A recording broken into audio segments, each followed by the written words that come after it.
Welcome to the GPX tutorial series. The language in this video has been translated using AI translation via HeyGen. While we strive for accuracy, the translation may not be entirely precise or reflect the original intent and meaning in all cases. We appreciate your understanding as we work to make this content more accessible through AI-assisted translation. Bienvenue dans la série de tutoriels GPX. Le langage utilisé dans cette vidéo a été traduit grâce à l'IA, traduction assistée par ordinateur, de HeyGen. Malgré nos efforts constants d'exactitude, il est possible que la traduction ne soit pas toujours exacte ou ne reflète pas le sens initial. Nous vous remercions de votre compréhension tandis que nous travaillons à rendre ce contenu plus accessible grâce à la traduction assistée par IA. Bonjour, bienvenue dans le tutoriel sur les injectables. Cette session est une démonstration du module sous-cutané dans GastroPlus, au cours de laquelle vous apprendrez à configurer un modèle sous-cutané. Tout d'abord, familiarisons-nous avec ce modèle en parcourant les vues du panneau de navigation. Dans la vue des données observées, nous pouvons voir que nous disposons de données d'exposition pour l'administration intraveineuse, l'administration orale et la voie sous-cutanée. Dans la vue des composés, nous avons deux composés, l'un créé par l'importation via ADMET Predictor et l'autre qui possède certaines propriétés mesurées. En passant à la vue de la posologie, nous avons une formulation de comprimé oral à libération immédiate ainsi qu'un bolus 4. Dans les physiologies, nous voyons que la physiologie humaine à jeun de 85,53 kg est associée à une physiologie PR. Dans la vue pharmacocinétique, nous pouvons voir le modèle PBPK pour cette paire physiologie composée. Effectuons la simulation EGF pour le midazolam.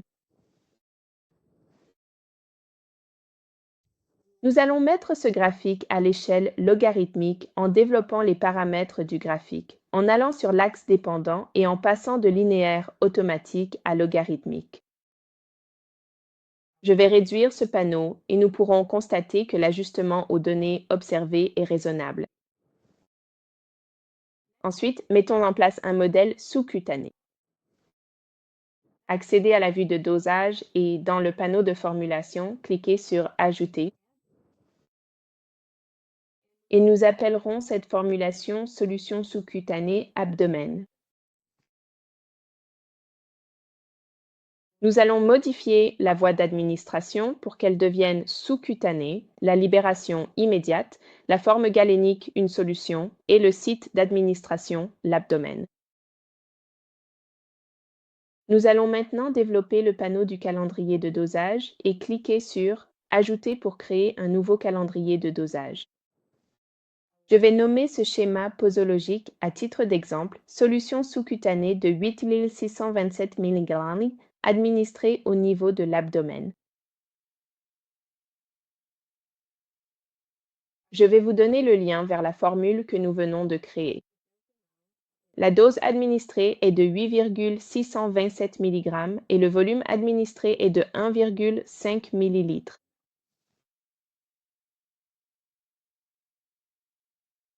Passons aux physiologies.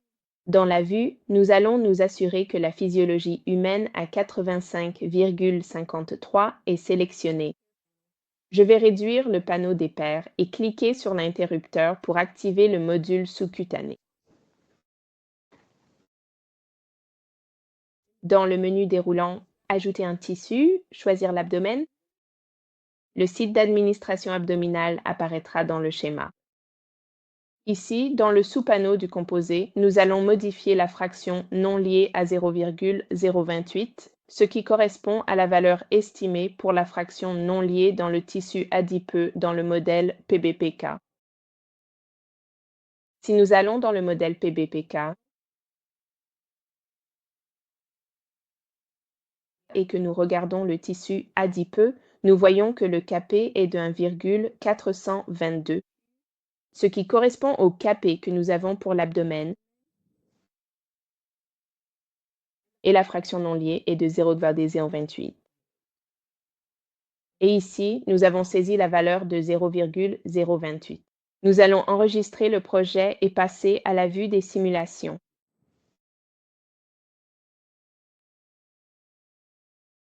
Nous allons maintenant créer une nouvelle simulation en cliquant sur Ajouter et nous nommerons la simulation Conditionnement du midazolam. Voie sous-cutanée. Dans le panneau d'administration du médicament, nous allons définir le composé sur midazolam. Il est déjà défini comme midazolam. Nous allons choisir le schéma posologique que nous avons créé pour la solution sous-cutanée, changer le schéma physiologique pour un humain à jeun de 85 kg et modifier le modèle pharmacocinétique en PBPK. Nous pouvons effacer ces messages en haut en cliquant sur Terminer. Ensuite, nous allons lier les données observées dans le panneau des paramètres du composé. Faites défiler jusqu'en bas jusqu'au panneau des données observées. Et ici, nous pouvons sélectionner le groupe d'exposition midazolam sous-cutané hacking. Nous devons activer la voie sous-cutanée dans le panneau des voies supplémentaires.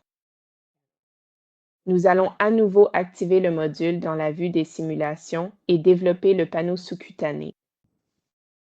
Ici, je vais cliquer sur Ajouter un emplacement tissulaire et sélectionner l'emplacement de l'abdomen.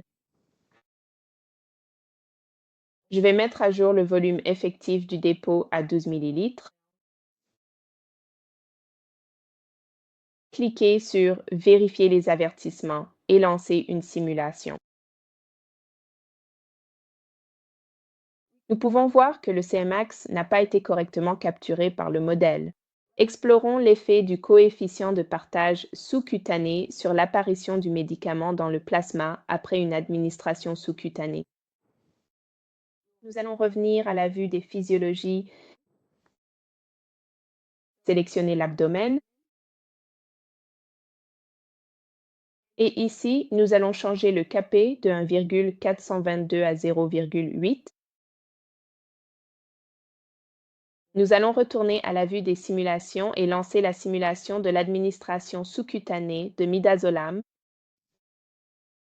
qui utilise maintenant ce nouveau Kp. Remarquez maintenant que le Cmax simulé est très proche de la valeur observée. Le Kp au site d'injection sous-cutanée est censé être le même que le Kp pour le compartiment adipeux dans le modèle PBPK.